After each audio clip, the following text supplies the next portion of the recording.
ಬಿಡಿ, ನನ್ನ ಯಾಕೆ ಕಟ್ಟಾಕಿದ್ದೀರಾ? ಬಿಡಿ, ಬಿಟ್ಬಿಡಿ. ಆ ನೀಯತ್ತಿಲ್ದಿರೋ ನಾಯಿ ಮಂಜ ದಂಧೆಗೆ ದಾರಿ ತೋರಿಸಿದ ಗುರಿಗೆ ಗುಂಡಿ ತೋಡೋ ಸ್ಕೆಚ್ ಹಾಕಿದ್ರೆ ಬಿಡ್ತೀನಾ? ಕೊಚ್ಚಿ ಬಿಸಾಕ್ದೆ. ಆರಂಭ ಹೆಣ್ಣಿಂದಲೇ, ಅಂತ್ಯನೂ ಅವಳಿಂದಲೇ ನನ್ನನ್ನು ಮರ್ತು ಮೃತ್ತಿಗೆ ಮುತ್ಕೊಟ್ಟು ಯಮುನಿಗ ಬೇವರ್ಸಿ ತುತ್ತಾಗೋದ. ನಿಮ್ ಪ್ಲಾನ್ ಪ್ರಕಾರನೇ ನಾನು ಎಲ್ಲ ಮಾಡ್ಕೊಟ್ಟಿದ್ದೀನಿ. ನನ್ನನ್ನು ಯಾಕೆ ಕಟ್ಟಾಕಿದ್ದೀರಾ? ಬಿಟ್ಬಿಡಿ ಪ್ಲೀಸ್, ಬಿಟ್ಬಿಡಿ.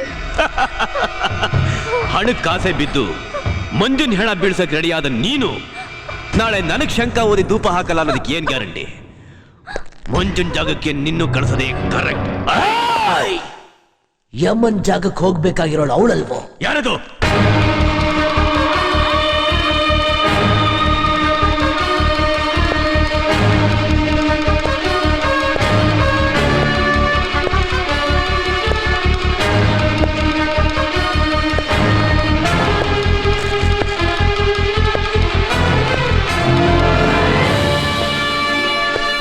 ಸೂರ್ಯ, ಇದು ನಿನ್ನ ಕೋರ್ಟ್ ಅಲ್ಲ. ಇಲ್ಲಿ ಯಾವ ಸೆಕ್ಷನ್ ಇಲ್ಲ. ಈ ರಾಮಪ್ಪನ ಅಡ್ಡ ಕಾಲಿಟ್ಟಿದ್ಯಾ? ಅಡ್ಡಡ್ಡ ಕತ್ತರಿಸಾಕಕ್ ಮುಂಚೆ ಹೊಟ್ಟದು.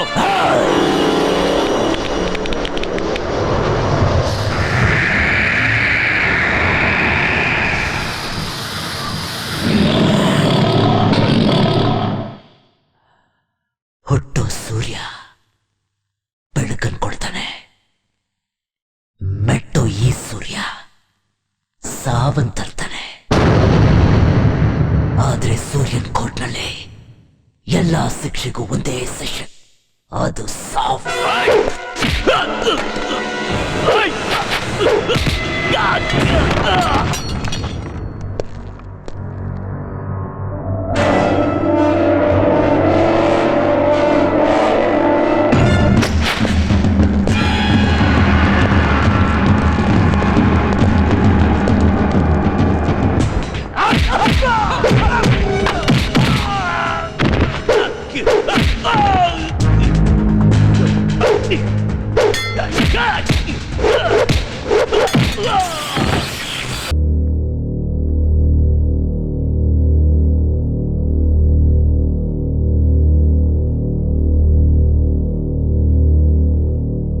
ದಾದಾ, ನೀವು ನಿನ್ನೆ ಇವನ್ನ ಬಿಡಿಸಿದ್ರಿ.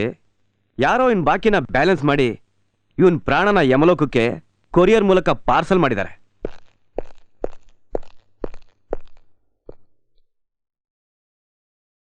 ದಾದಾ, ವೆಂಕಟ್ ಶೆಟ್ಟಿ ಕೇಸ್ ಫೈಲ್ ಕೊಡಿ. ಕೋರ್ಟಿಗೆ ಟೈಮ್ ಆಯ್ತು. ಸೂರ್ಯ, ಪೇಪರ್ ನೋಡಿದ್ಯಾ? ರಾಮಪ್ಪನ ಯಾರೋ ಕೊಲೆ ಮಾಡಿದ್ದಾರೆ. ಯಾರು ಮಾಡಿರಬಹುದು? ತಲೆ ಕೆಳಗಾಗುಟ್ಟು ಮಗುನು ಭೂಮಿ ಮೇಲೆ ತಲೆ ಎತ್ತು ಮೆರಿಬೇಕು ಅಂತ ಆಸೆ ಪಡುತ್ತೆ. ಅಂಥದ್ರಲ್ಲಿ ಇನ್ಯಾವನೋ ಮೆರಿಬೇಕಂತಿರೋನು ಇವನ್ ತಲೆ ಎತ್ತಿರ್ತಾನೆ.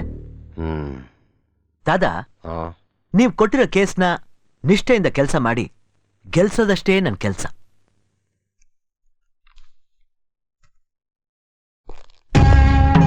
ಎಲ್ಲಾ ಕೇಸಲ್ಲೂ ಇವನೇ ಗೆಲ್ತಾನೆ ಅಂತ ಕೊಬ್ಬು ಈ ಬಡ್ಡಿ ಮಗನಿಗೆ.